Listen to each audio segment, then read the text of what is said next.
નમસ્કાર તાલીમાર્થીઓ, કેમ છો બધા? મજામાં?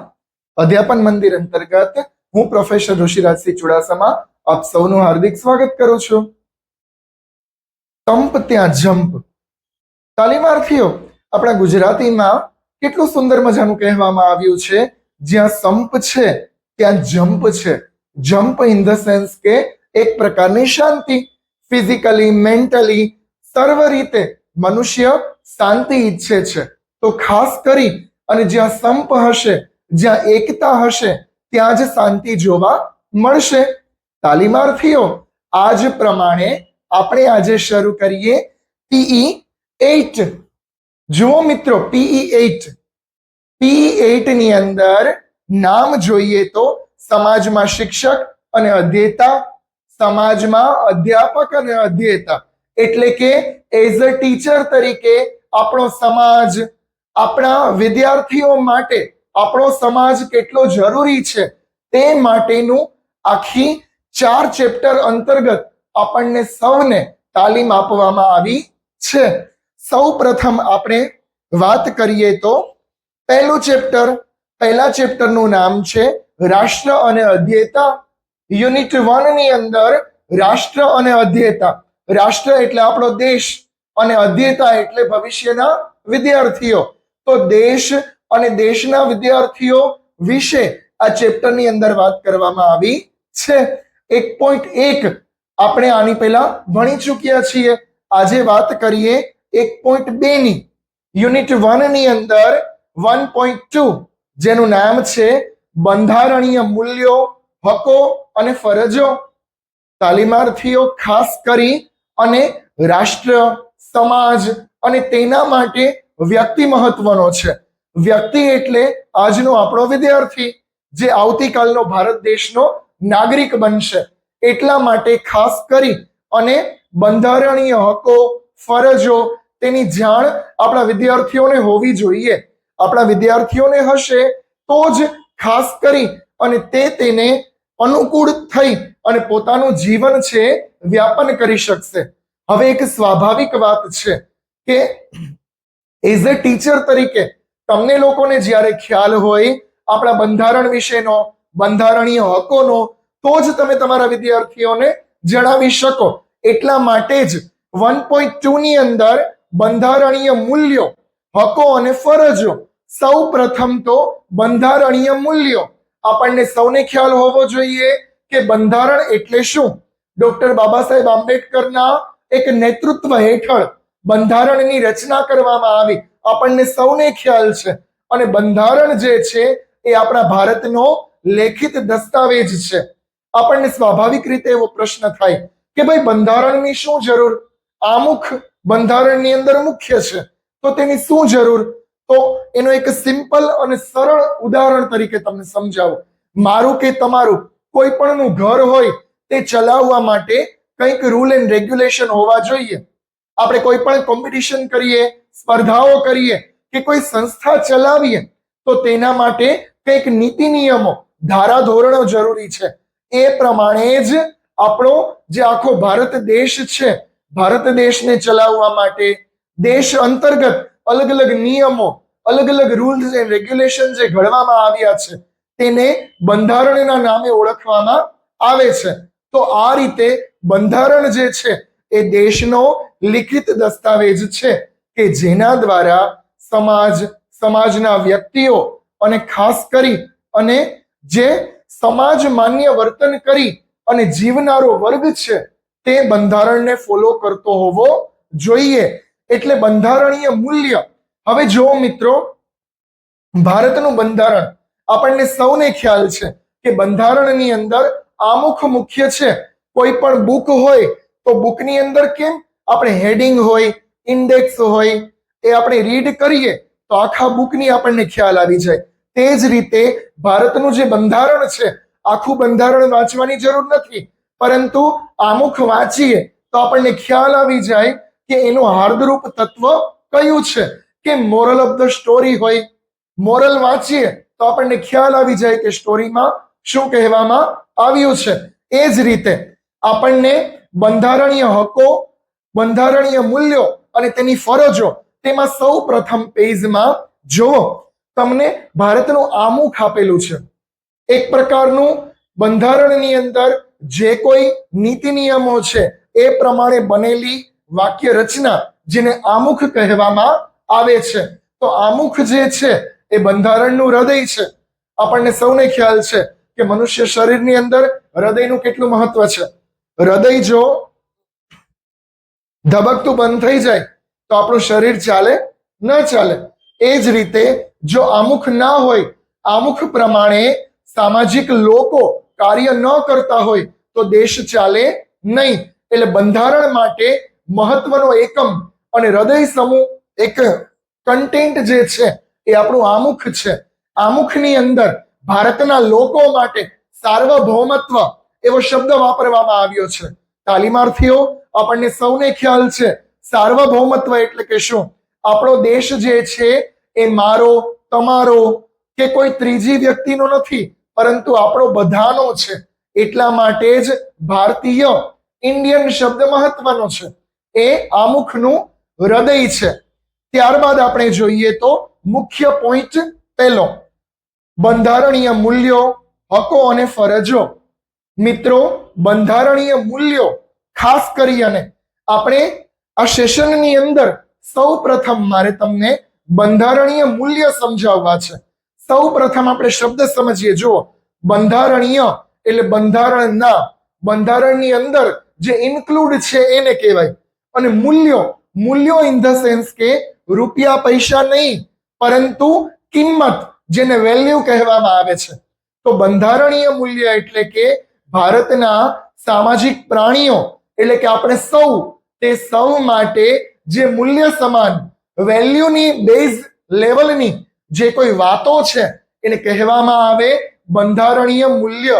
જેના ઉપરથી ખ્યાલ આવે કે આપણા દેશના બંધારણની અંદર કયા કયા મેઇન નિયમો છે કે જેને આપણે સૌ સમાજના એક નાગરિક તરીકે ફોલો કરીએ છીએ અને આપણા દેશની ભારતીય સમાજ રચના જળવાઈ રહે છે.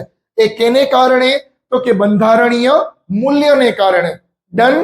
હવે આપણે જોઈએ તો અહીંયા તમને ચાર્ટમાં બતાવ્યું છે કે બંધારણીય મૂલ્ય અલગ અલગ કેટલા છે અને કયા પ્રકારના છે. તો બંધારણીય મૂલ્ય ટોટલ 11 પ્રકારના છે. આપણે 11 ડીપલી સમજીએ છીએ, પણ સૌ પ્રથમ તમને ચાર્ટ દેખાડી દઉં કે બંધારણીય મૂલ્ય, જો બંધારણીય મૂલ્યની અંદર અલગ અલગ 11 પ્રકારના મૂલ્યો છે. 11 ના નામ આપવામાં આવેલા છે. આપણે વન બાય વન જોઈએ. સૌ પ્રથમ સાર્વભૌમ. સાર્વભૌમ, સાર્વભૌમ એટલે કે એક પ્રકારની સાર્વ એટલે બધાની, ભૌમ એટલે ભૂમિ. આજે ભારત દેશની ભૂમિ છે એ મારી, તમારી કે કોઈની નથી, પરંતુ આપણા સૌની છે. કઈ રીતે? કે આપણે સૌ ઇન્ડિયન છીએ, આપણે સૌ ભારતીય છીએ. તો એટલા માટે જ આજે દેશની ભૂમિ છે એ ખાસ કરી અને આપણા સૌની છે. નો ડાઉટ કે પ્રાંત પ્રમાણે, રાજ્ય પ્રમાણે, અલગ અલગ જિલ્લાઓ પ્રમાણે વાડાઓ પાડવામાં આવેલા છે. એ સરહદની દ્રષ્ટિએ છે, પરંતુ ખાસ કરી અને સમગ્ર ભારત જે દેશ છે એ અખંડ છે. એમાં બધા જ રાજ્યો આવી જાય, રાજ્યના બધા જ લોકો આવી જાય. તો તે ખાસ કરી અને સાર્વભૌમત્વ, સાર્વભૌમત્વની ભાવના જે છે એ દેશના નાગરિકોની અંદર હોવી જોઈએ. એને કહેવામાં આવે છે સાર્વભૌમ. દેશ માટે મોટો નિર્ણય લેવામાં આવ્યો.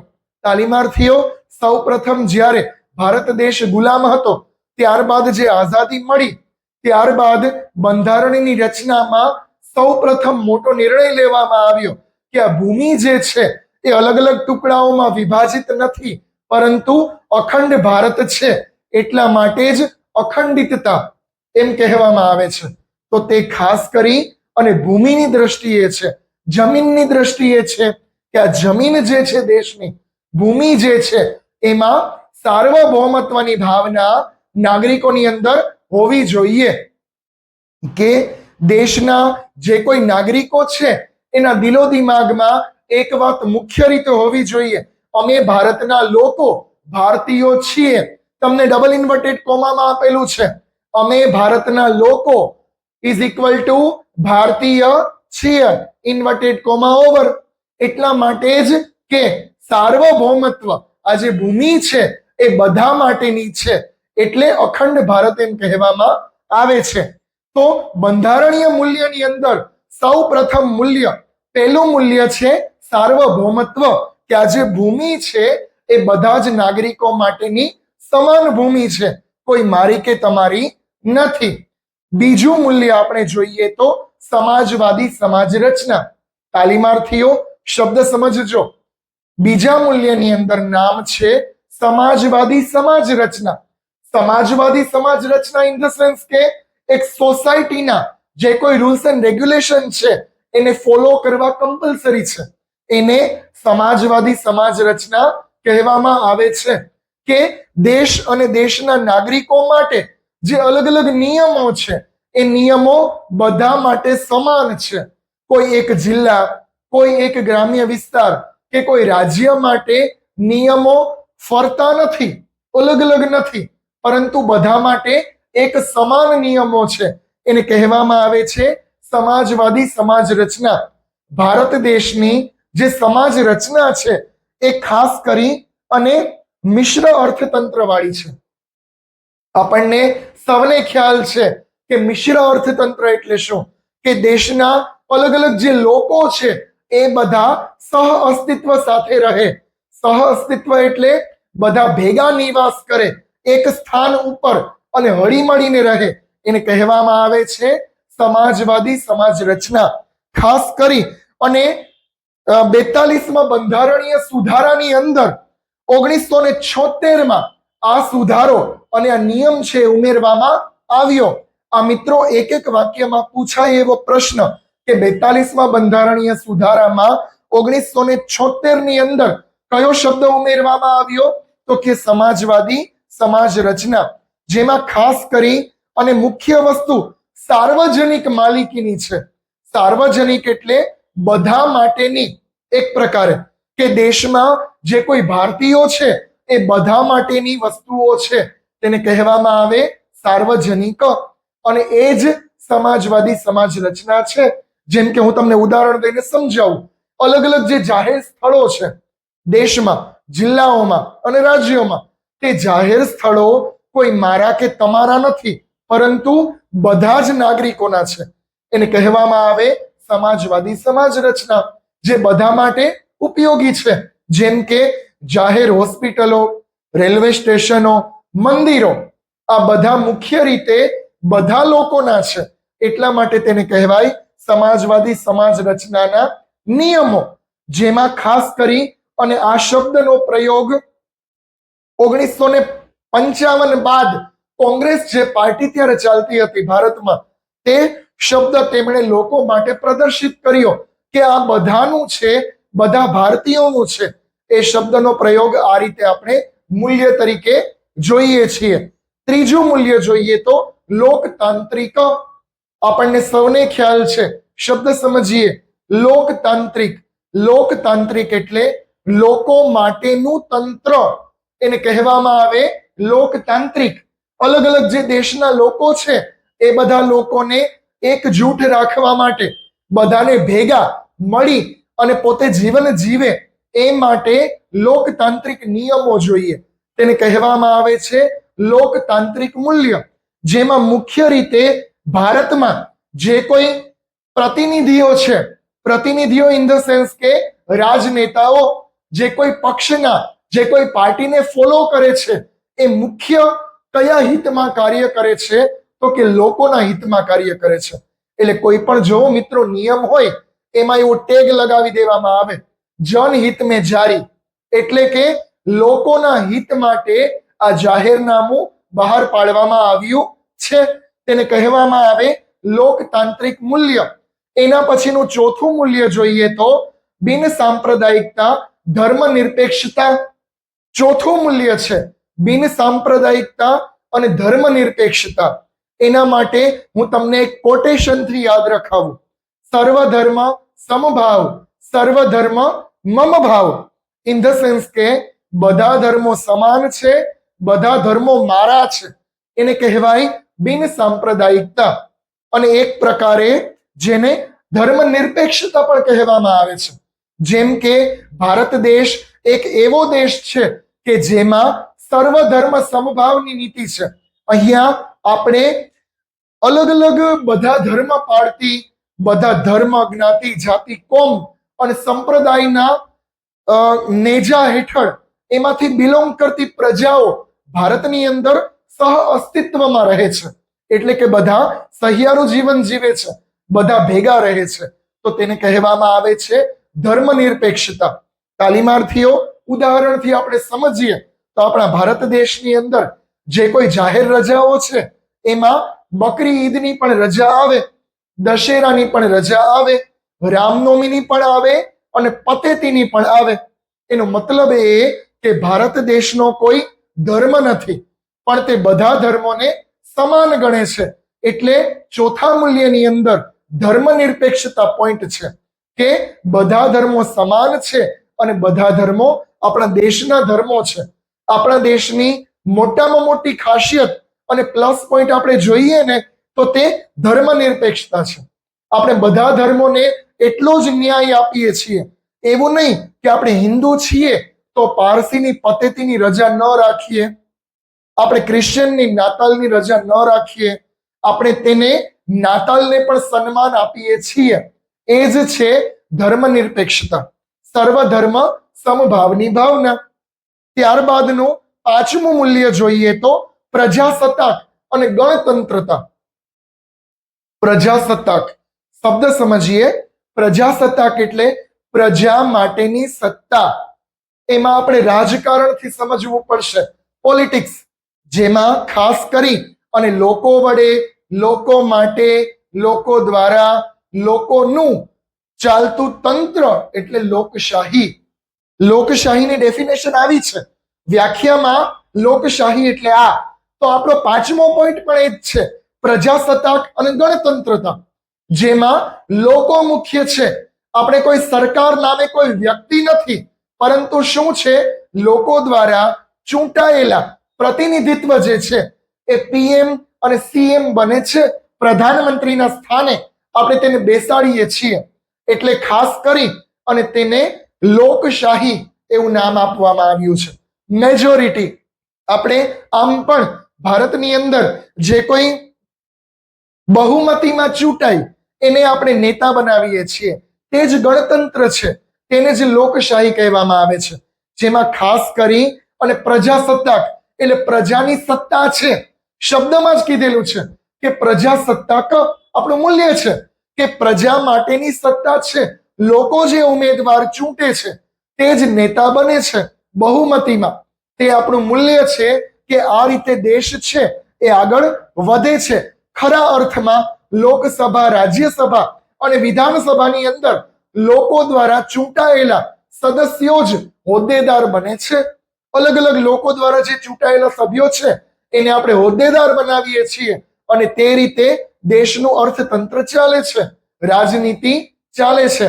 તો તેને કહેવામાં આવે કે પ્રજાસત્તાક અને ગણતંત્રતા.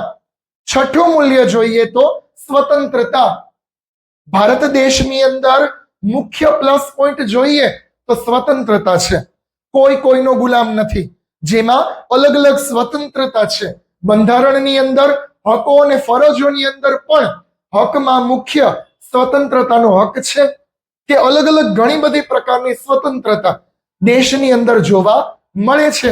આપણે એક્ઝામ્પલથી સમજીએ તો ધર્મની છૂટછાટ, ભાષા અને બોલીની છૂટછાટ, પછી ખાસ કરી અને વાણીની સ્વતંત્રતા, જેને કહેવામાં આવે છે સ્વતંત્રતા. ધર્મમાં, માન્યતામાં, ઉપાસનામાં, પૂજા અર્ચનામાં ખાસ કરી અને દેશમાં સ્વતંત્રતા જોવા મળે છે. હિન્દુ ધર્મમાં જન્મેલો, બિલોંગ કરેલો જે વ્યક્તિ છે એને ઇન ફ્યુચર હિન્દુ ધર્મ ત્યજી અને બીજો કોઈ ધર્મ અપનાવવો હોય તો ભારત દેશમાં છૂટ છે. તેને જ કહેવામાં આવે છે સ્વતંત્રતા. અને અલગ અલગ બીજા ધર્મના લોકો આપણે હિન્દુસ્તાનમાં પોતાના ધર્મને જીવી શકે છે સ્વતંત્રતાથી. તેના ધર્મનો પ્રચાર પ્રસાર, ફેલાવો કરી શકે છે. તેને કહેવામાં આવે છે સ્વતંત્રતા. બરાબર. એના પછી 7મો પોઈન્ટ જોઈએ તો 7મું મૂલ્ય સમાનતા. બધા એક સમાન છે. દેશના બંધારણમાં અને આમુખમાં જ લખ્યું છે કે ભારત દેશના લોકો પૂર્ણ સ્વતંત્ર છે અને સમાન છે. બધે અત્ર તત્ર સર્વત્ર બધા સમાન.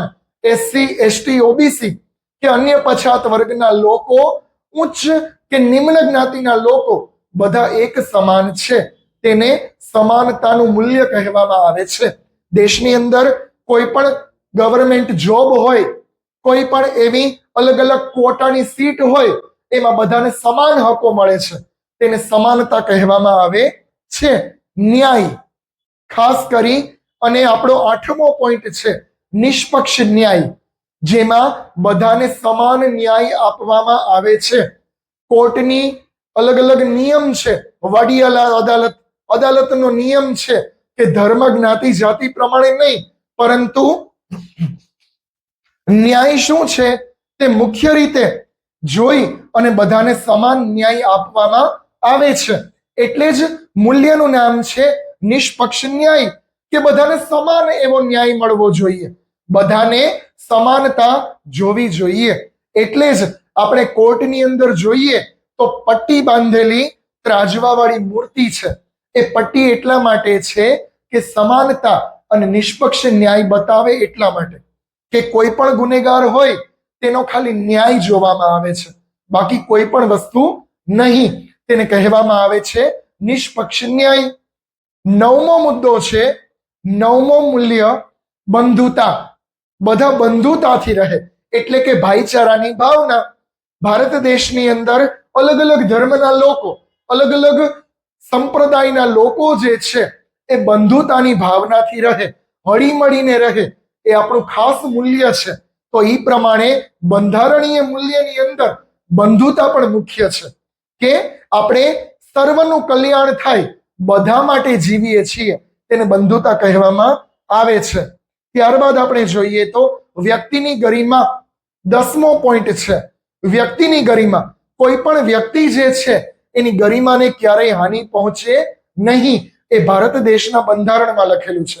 નાનો એવો વ્યક્તિ હોય, નિમ્ન વર્ગનો, પછાત વર્ગનો, આર્થિક સામાજિક રીતે પછાત વર્ગનો હોય કે ઉચ્ચ વર્ગનો હોય, બધાને સમાન એક વ્યક્તિની જે ગરિમા છે એ જળવાવવી જોઈએ.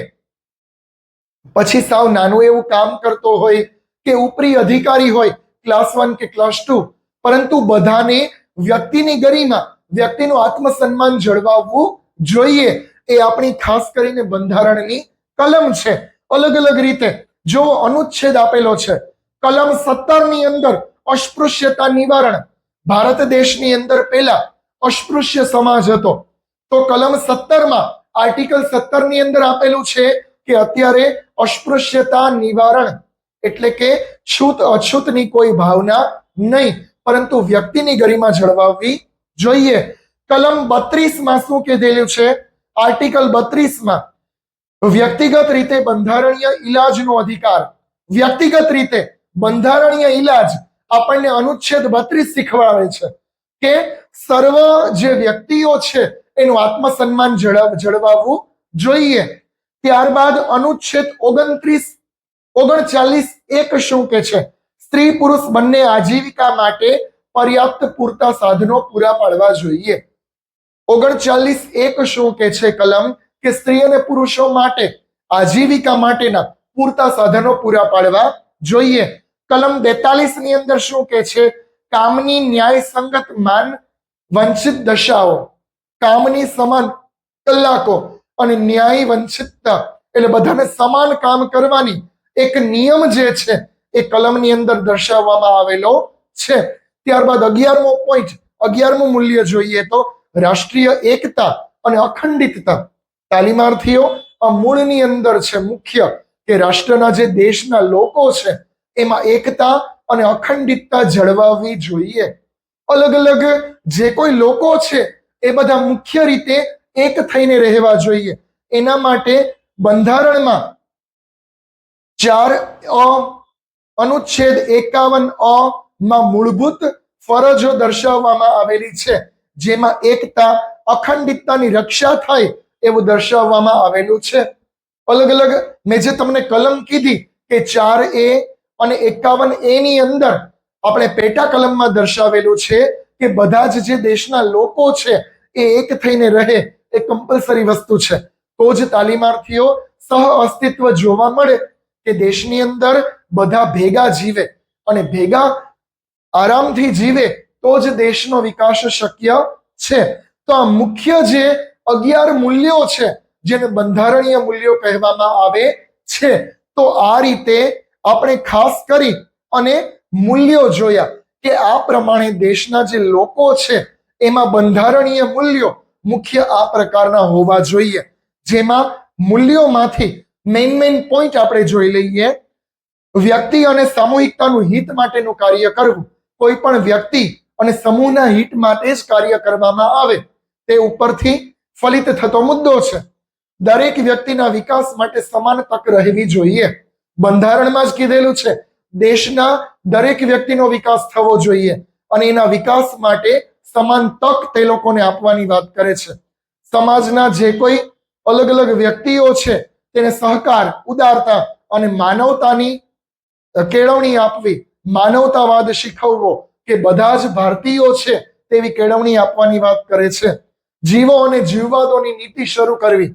ભારત દેશની અંદર બંધારણમાં પણ લખેલું છે જીવો અને જીવવાદો એટલે કે સહ અસ્તિત્વની ભાવના જેમાં જોવા મળે. સ્વતંત્રતા, સમાનતા, ભાતૃભાવની કેળવણી હોવી જોઈએ. આપણા દેશના એજ્યુકેશનમાં છે જ કે સ્વતંત્રતા, સમાનતા અને ભાતૃત્વની કેળવણી, ભાઈચારાની કેળવણી હોવી જોઈએ. શોષણ વિહીન સમાજ રચના હોવી જોઈએ જેમાં કોઈ સમાજના લોકો છે એને શોષણ થવું જોઈએ નહીં. શોષણ વિહીન સમાજ રચના હોવી જોઈએ. તો આ રીતે મુખ્ય આપણે 11 પોઈન્ટ જોયા. એ 11 પોઈન્ટની અંદર આપણે બંધારણીય મૂલ્યો જે છે એ જોયા છે.